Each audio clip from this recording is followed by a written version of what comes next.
Halo Tribuners, dimanapun Anda berada, jumpa lagi dengan Tribun Jogja di Studio 52 Tribun Jogja, Jalan Jenderal Sudirman, Kota Yogyakarta. Kali ini kita mau bincang-bincang terkait pilkada di Kota Yogyakarta. Sudah bersama saya, bakal calon wali kota Yogyakarta.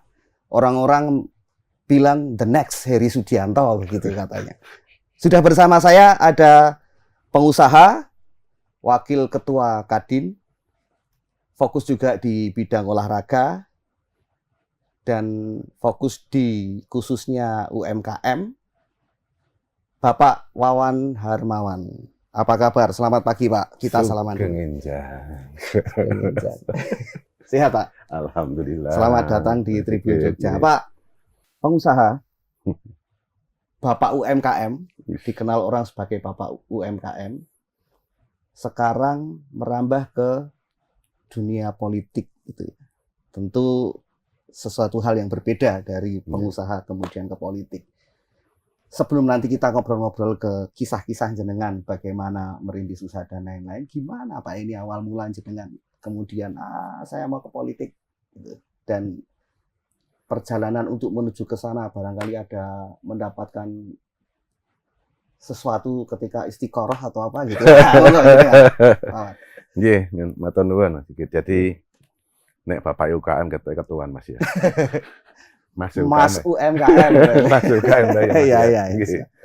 Nggih, matur nuwun Mas. Jadi kalau saya pertama kali untuk masuk di bidang politik saya merasa usaha saya yang kita rintis sudah mulai jalan semuanya.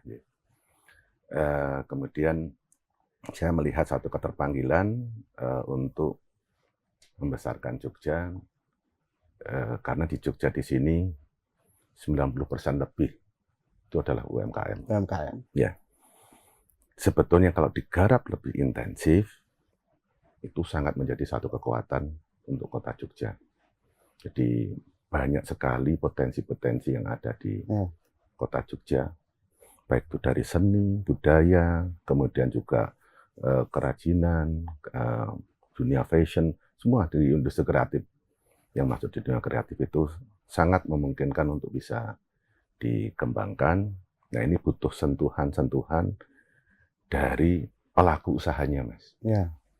Kalau kita bicara, apakah pemerintah belum berpihak pada UKM? Sudah.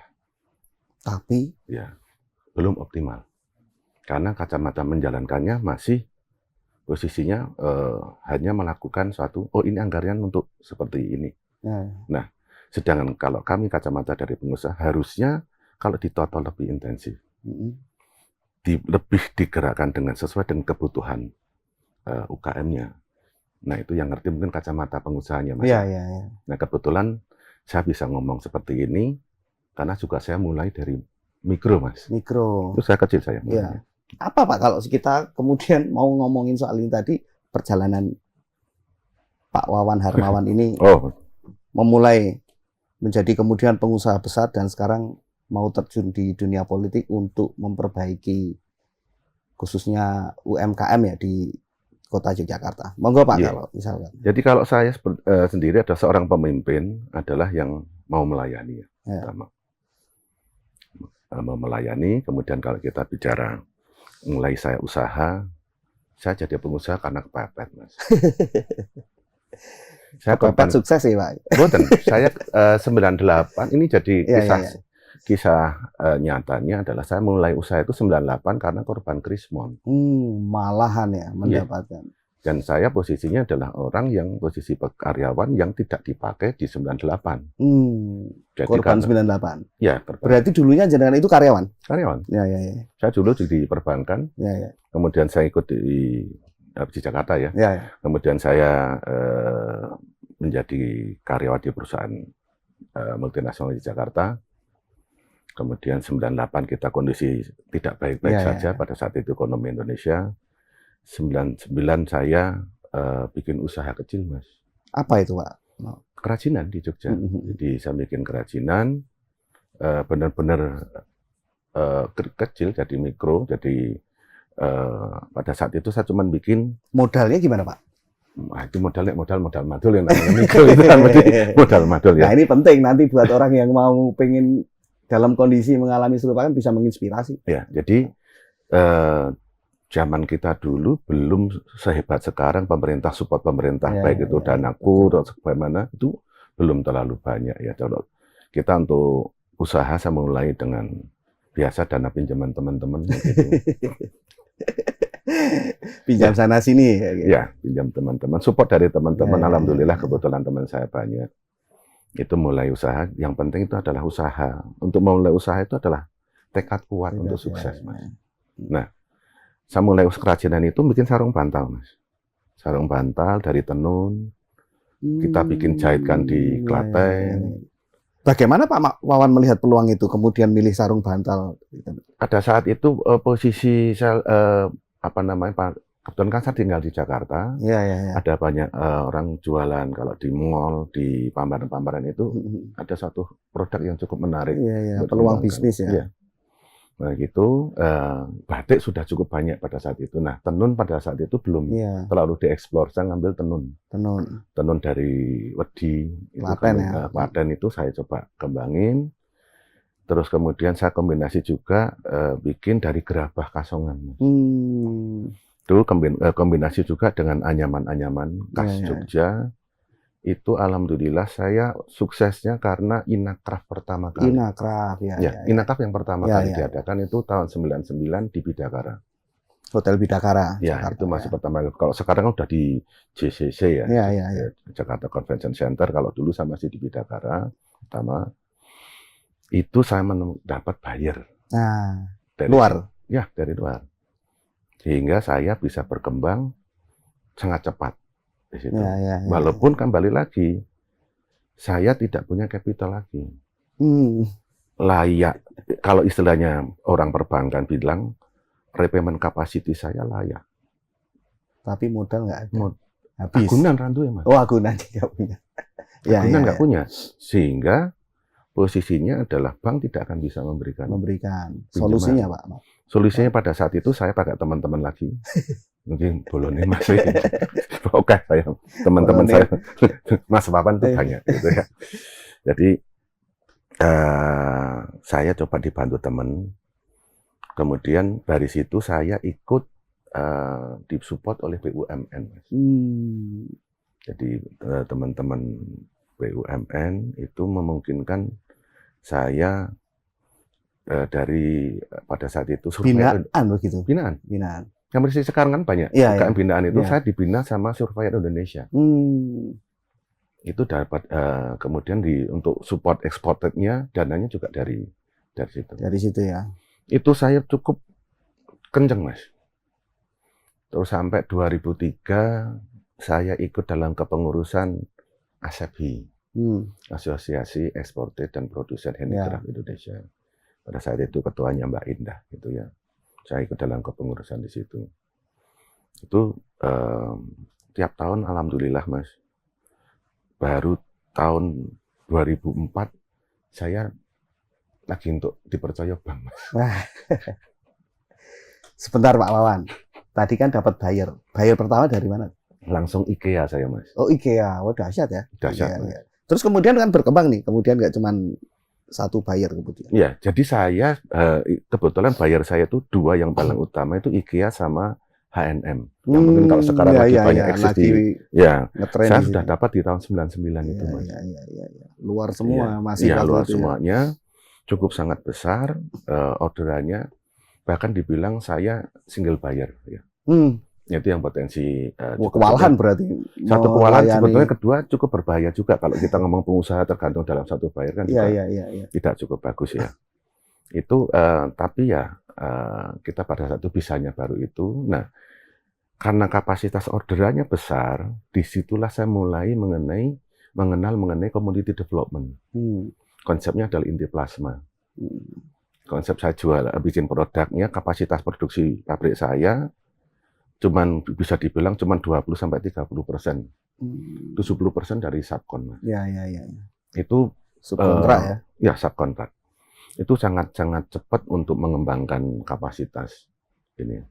Cuman yang kendalanya adalah pada saat saya berkembang pada posisi sampai peak tertinggi, yang tadinya mikro tadi ya, 2006 saya sudah bisa masuk menjadi salah satu istilahnya eksportir yang cukup besar di Jogja. Di Jogja. Yeah. Tentu kan jenengan bisa kemudian menyejahterakan masyarakat Jogja juga dengan. Iya, kebetulan saya bikinnya di Bantul pada saat itu.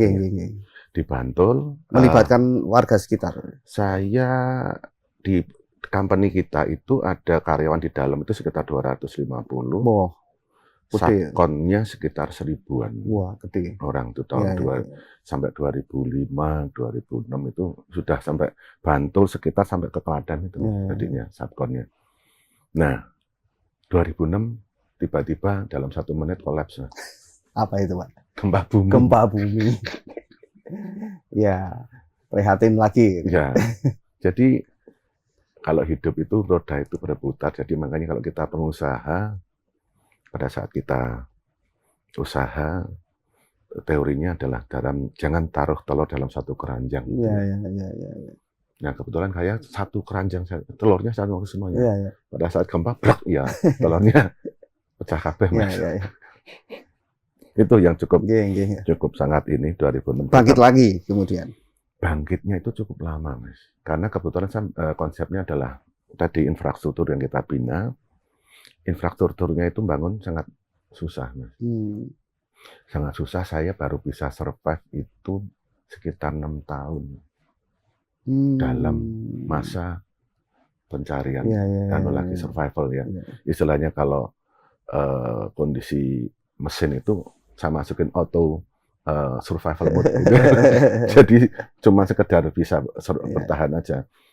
Kalau dalam istilahnya olahraga tinju kita cuma double cover, sudah ditinju terus cuma sampai bel ini aja terus. Itu 2012 saya bisa kembali lagi dengan usaha yang sama atau sudah diferensiasi? Kebetulan merambah ke apa?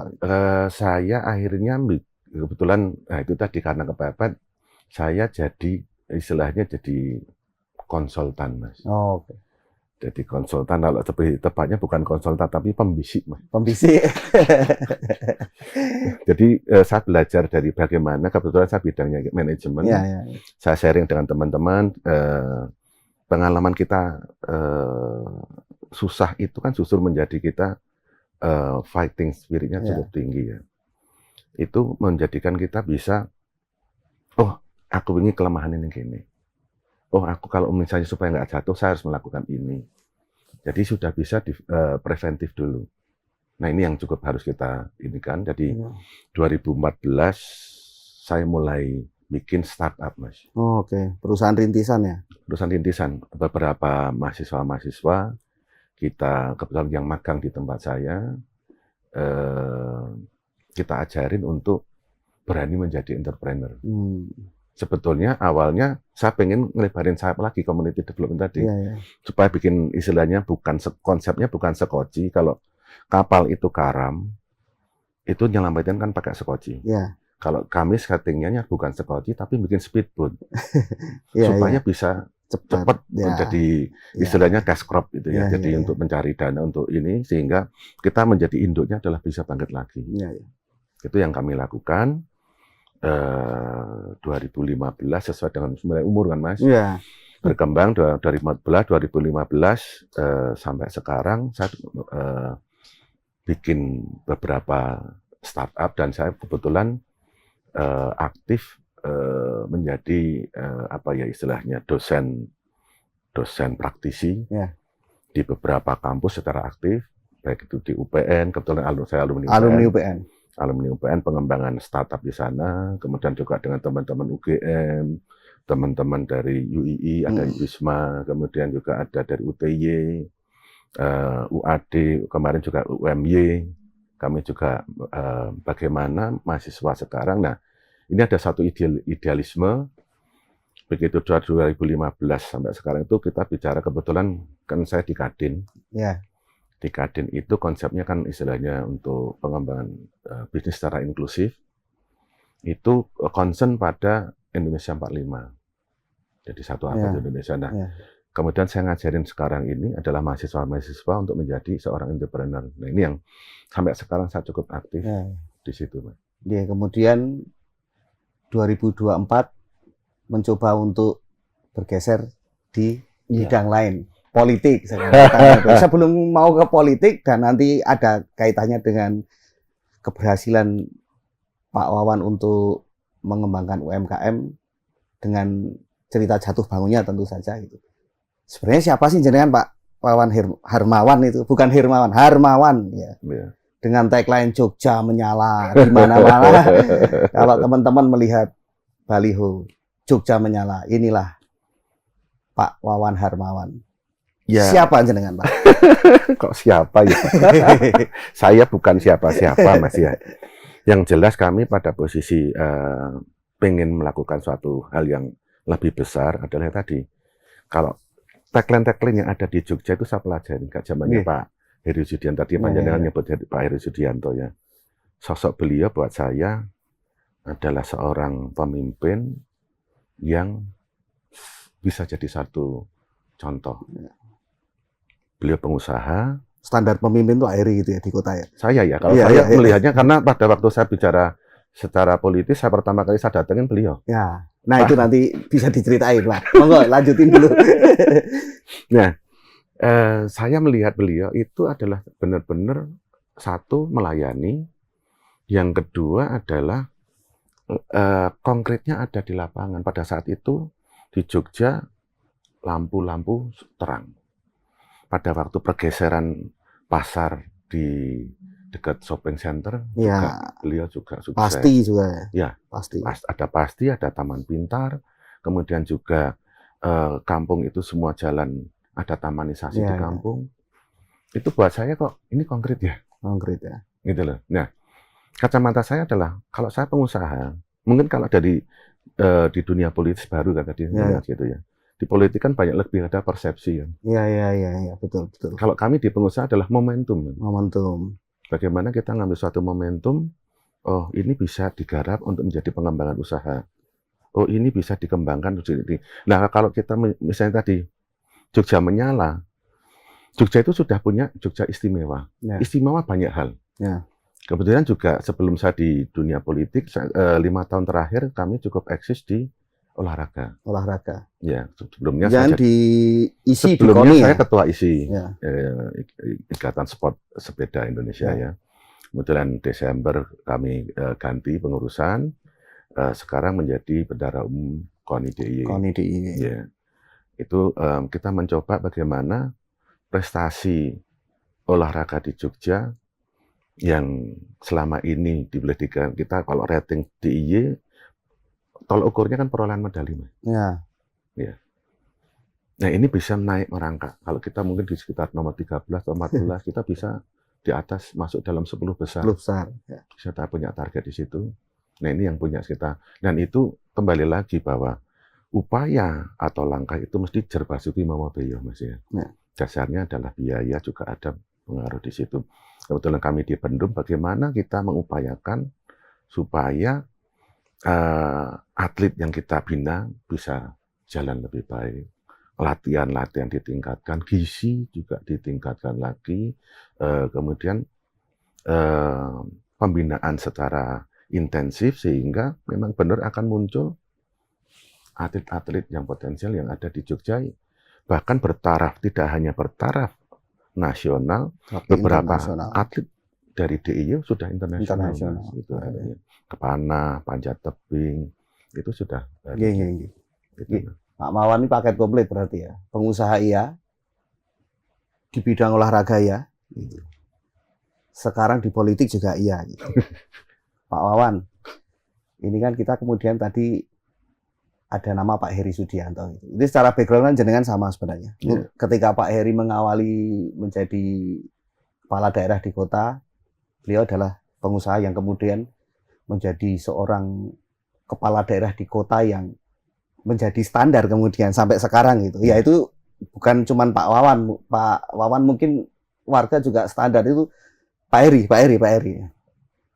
dengan background yang sama. Terus kemudian jenengan juga secara pribadi Pak Heri, orang pertama yang ditemui Pak Heri. Gimana ceritanya itu kemudian Pak Wawan bertemu dengan Pak Heri?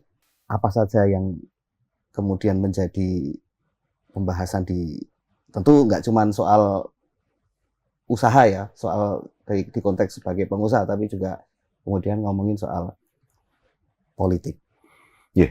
Jadi kalau kita bicara sosok Pak Heri Sudianto itu di kacamata saya adalah seorang legend. Legend, ya. Di Wali Kota termasuk legend di mata saya. Dengan kerendahan hatinya sampai sekarang ya. Iya. Jadi gaya beliau, sosok beliau, ngayomi, ngelayani, itu buat saya adalah pada saat saya ketemu Pak, saya pengen belajar. Kalau saya radong, raiso, mesti takon Mas. Ke Pak Heri. Tanya beliau. Ya. Nah, tanya beliau, posisinya bagaimana sih kalau untuk jadi seorang eksekutif menjadi wali kota. Ya beliau sampaikan, Mas, kudu sing iso nglayani. Gitu ya. Dan jangan pada posisinya adalah melakukan langkah-langkah yang tidak baik. Semuanya harus transparansi, harus ini kan. Nah itu ajaran ataupun anukan beliau adalah cukup konkret buat saya. Jadi terus saya undang beliau juga di acara kami, dapat insight-insight dari beliau yang buat saya sampai hari ini ya memang figur yang ada dan bisa dicontoh adalah sosok seorang Heri Sudianto. Belajar dari panutan lah jenengan. Ya, jadi saya lebih pada posisi kalau saya memulai satu hal yang baru, beliau. Kemudian juga saya misalnya masuk di dunia politik, saya banyak ketemu dengan beberapa politisi. Saya belajar dari sering tanya juga dengan Mas Eko Suwanto. Ya, Pak Eko. Ya, Pak Eko. Bahkan saya juga ngobrol sama Mas Heru. Wah, Heru Purwadi ya. Kalau dibilang posisinya mungkin beliau adalah satu kandidat juga. Ya. Tapi buat saya adalah kita mau bicara untuk memajukan Jogja loh. Setuju. Jadi bukan kompetitor atau buat saya adalah pada posisi yuk kita untuk demi Jogja mau gimana sih? Gitu loh. Nah, beliau juga cukup welcome pada kami. Mas, ini loh Mas, kayak gitu. Ditoto kayak gini. Nah, yang itu buat saya adalah justru saya punya suatu kepedean. Berarti saya bisa nih. Saya mau step, sehingga saya memutuskan untuk masuk. Melangkahnya mantep gitu. Dan daftar itu masuk. Karena saya kenal Pak Heru. Pak Heri kan bukan dalam kasitan dengan pilkada ya. Sudah jauh-jauh. Beberapa beliau waktu jadi wakil wali kota juga masih kami sering ketemu. Kebetulan di MES juga. Itu juga masyarakat ekonomi syariah ya. Kami juga dalam satu organisasi. Sering ketemu bukan karena pilkada. Hanya konteks mau maju pilkada aja. Kalau pilkada itu kan cuma besok, tapi kan kalau kita bicara niatan pilkada harus kita bicara adalah Jogja ke depan itu seperti apa sih? Betul. Gitu, Mas. Kita mau ngomongin Jogja ke depan. Sebelum itu Pak Wawan tadi sudah kelihatan mantep banget mau masuk ke politik, sudah istilahnya bertemu dengan banyak orang, kemudian punya insight-insight dan mantep di politik, kemudian daftar daftar sebagai bakal calon wali kota di Partai PDI Perjuangan. Perlu dibahas juga ini. Nggak apa-apa, kita kilas-kilas gitu. Kemudian maju ke situ. Jenengan punya background yang sama dengan Pak Heri Sudianto. Pak, kemudian kita mau melihat ini kita kemudian dalam konteks sebagai seorang kepala daerah. Kita melihat kota Yogyakarta sekarang ini bagaimana sih di mata Pak Wawan Harmawan dengan berbagai keistimewaannya tadi sudah disampaikan oleh Pak Wawan. Kota pendidikan, kota budaya, apa yang kurang dengan Jogja ini kalau orang melihat. Tapi kalau dari kacamata Pak Wawan, kota Yogyakarta sekarang itu seperti apa? Iya. Kalau kita bicara untuk Jogja istimewa, Jogja memang sangat istimewa kalau di mata saya juga ya. Istimewa dari orangnya. Aslinya orang Jogja itu, kalau dari kacamata saya orangnya hebat, tapi lebih pada diem. Iya. Tidak Betul itu. mengekspos diri. Iya. Gitu loh. Jadi apa namanya ya, unggah-ungguhnya sangat tinggi. Nah, kita justru harus ada satu forum yang lebih mengeksplor lagi. Bagaimana sih kita pikir para stakeholder ini justru dikumpulkan, yuk untuk Jogja ke depan, untuk yang Jogja lebih baik. Jogja sudah istimewa dari banyak hal. UKM-nya, mungkin kita punya potensi pariwisata. Di situ ada Pak Singgih juga yang cukup concern di pariwisata. Jadi orang-orang hebat di sini kalau kita dalam memikirkan, yuk ke depan bareng. Nah, kita harus benar-benar kita dukung. Jadi tidak ada lagi dalam pilkada gontok-gontokan. Ya. Saya tidak berharap sudah waktunya itu. Kita ya. Ya, tapi justru ayo ngerangkul semuanya supaya kita bisa smooth lah untuk ke Jogja ke depan. Kita punya gubernur yang sangat luar biasa yang harus kita tetap support beliau. Kita semuanya adalah kita punya musuh dalam yang sangat concern mengembangkan untuk Jogja sendiri. Nah, kita yang di kabupaten kota dan Jogja sendiri itu sebetulnya kalau kacamata saya itu harus baru jadi hub. Ya, hub ya. Iya. Karena pada posisi misalnya contoh, kalau tidak ada sinergitas atau kolaborasi dengan kabupaten kota, ini juga berat. Kita bicara bandaranya ada di Kulon Progo. Nah, ini sinergitas ini bagaimana? Kotanya di sini. Kemudian dengan Sleman. Hotelnya nanti nginepnya di Sleman paling banyak. Wisatanya di Bantul sama Gunung Kidul. Nah, nanti kalau tidak connect semuanya, mengorkestrasinya itu tidak pas, ya nggak akan ini. Jadi nanti Jogja mau tiba macet ya tok. Tumplek di sini. Di sini kan. Nah, ini yang cukup tantangan menarik dan buat kami adalah kami punya suatu sebagai basic pengusaha dengan punya jiwa entrepreneur yang mungkin lebih siap. Nah, Jogja harus berpikir pemimpin ke depan harus konsep pola pikir out of the box, Mas. Jadi tidak hanya bicara APBD ini Jogja kayak gini. Kalau kita bicara semua seperti itu, Jogja nggak akan bisa jalan. Gitu loh. Karena posisinya harus kita melibatkan juga yang punya Jogja itu banyak loh, Mas, yang peduli sama Jogja itu. Kita bicara sekarang diaspora Jogja. Itu sangat luar biasa, Mas. Yang masih peduli sangat Jogja. Banyak teman-teman di Jogja dari Jogja yang tinggal di Jakarta, di kota-kota besar Surabaya ataupun di tempat lain, bahkan yang di luar negeri.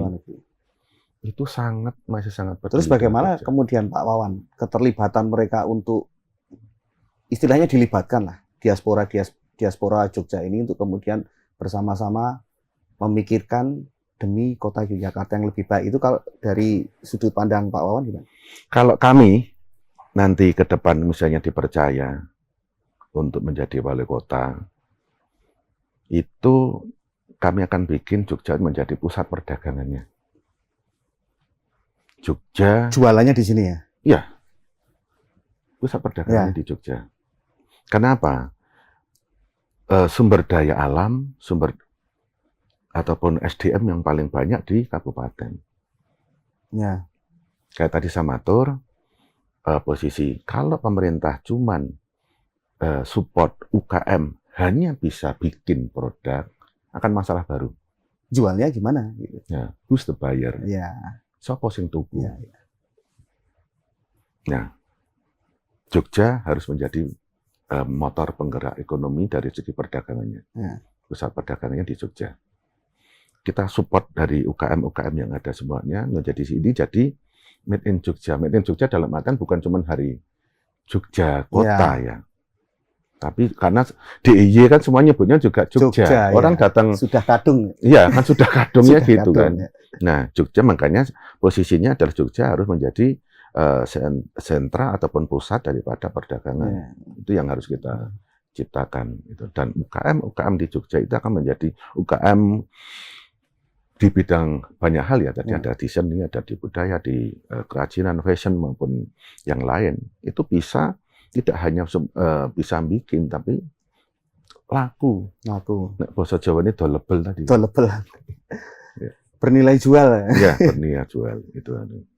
Nah, kira-kira Jogja dengan segala keistimewaannya, kota pariwisata juga, kota budaya, kota pelajar dan lain-lain. Bule sudah mulai berdatangan lagi ke sini ya. Ketika kita melihat dulu bule banyak sekali. Kira-kira kalau dari sisi buyer, potensi buyernya kemudian kemana kalau kita ngomongin produk ini? Itu tadi dijual? Kita mulai dari awal, banyak diaspora, misalnya contoh kita bicara Belanda, kita siap produk apa, kita minta tolong dengan mereka aja bisa kok menjadi mereka adalah duta-duta Jogja yang ada di luar. Diminta, kita ngadainnya misalnya secara rutin Zoom, misalnya Zoom, jarak jauh gitu ya, kita melibatkan para UKM yang misalnya bidang makanan. Kita sounding Zoom, carikan mereka, oh ini kita di Jogja ada produk seperti ini. Siapa yang bisa tertarik untuk bantu di situ? Ya. Nah, peserta di situ ini yang akan konkret yang akan bisa sangat membantu, Mas. Ya. Jadi nggak usah pakai biaya mahal, tapi dimulai dari yang paling kecil, yang paling simpel. Gotong royong ya? Iya, loh Jogja itu kan gandeng-gendong, Mas. Iya, betul. Itu yang harus kita coba ini, Mas. Iya, sepakat sekali. Kalau selain di bidang itu tadi, kita melihat kota kan wisata ya. Iya. Kalau Pak Wawan tuh melihat wisata kita tuh libur sehari aja kota penuh, kota Yogyakarta penuh.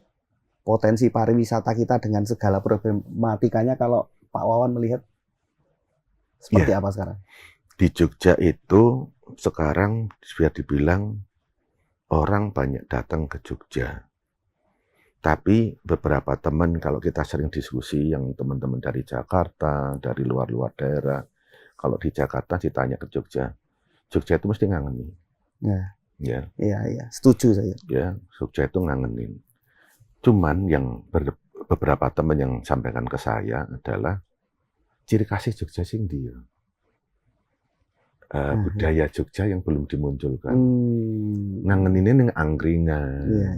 Jogja itu kan posisi, kalau istilahnya basa guyonan itu kan nek gojekan itu kan kayak gojekere gitu ya.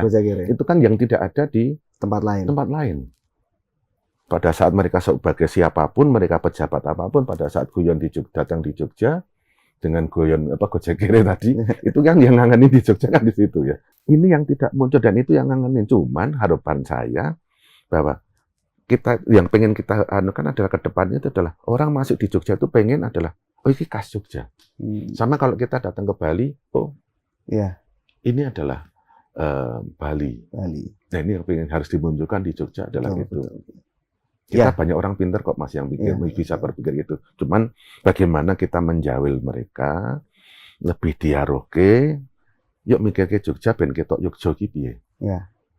Gitu. Bali itu orang melihatnya kemudian berkesimpulan bahwa Bali itu adalah perpaduan antara modernitas tanpa meninggalkan budaya tradisional.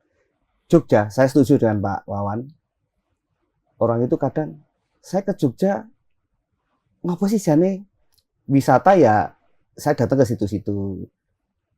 Produk-produk ke situ-situ. Tapi kemudian ada 1-2 orang itu berkesimpulan bahwa Jogja ini suasana ini. Nah, problem ini kemudian nanti akan dipecahkan oleh Pak Wawan pada episode kita berikutnya. Sebelum kita menutup pembicaraan, Pak Wawan, saya minta dong 3 kata. Siapakah dan kenapa harus Pak Wawan Harmawan? Jadi kenapa apa tadi Mas? Kenapa harus Pak Wawan Harmawan? Orang maksudnya milih saya gitu. Ya. Kenapa kalau saya istilahnya jadi wali kota gitu? Jadi kami gini. Dari pengalaman yang kami hadapin ataupun kami jalani selama ini, kebetulan saya jadi pengusaha, kami lebih konkret dalam melakukan suatu hal yang kita rencanakan. Itu aja. Jadi bukan program yang terlalu mulus tapi tidak bisa diaplikasikan. Jadi kami merencanakan dan bisa mewujudkan itu. Dan bisa mewujudkan konkret pokoknya ya prinsipnya ya, Pak Konkret. Wawan. Dan orientasi kita adalah UKM Jogja maju, ekonomi kuat. Ekonomi kuat, rakyat sejahtera. Kita ketemu lagi bersama di episode berikutnya bersama Mas Wawan Mas UMKM ya. Tadi sudah diralat. Di episode selanjutnya Jogja Menyala, seperti baliho-baliho yang bertebaran di kota Yogyakarta. Saya Sigit Widya. Kita bertemu di lain kesempatan. Mohon pamit. Selamat siang. Assalamualaikum warahmatullahi wabarakatuh. Salam sejahtera. Matur sembah nuwun.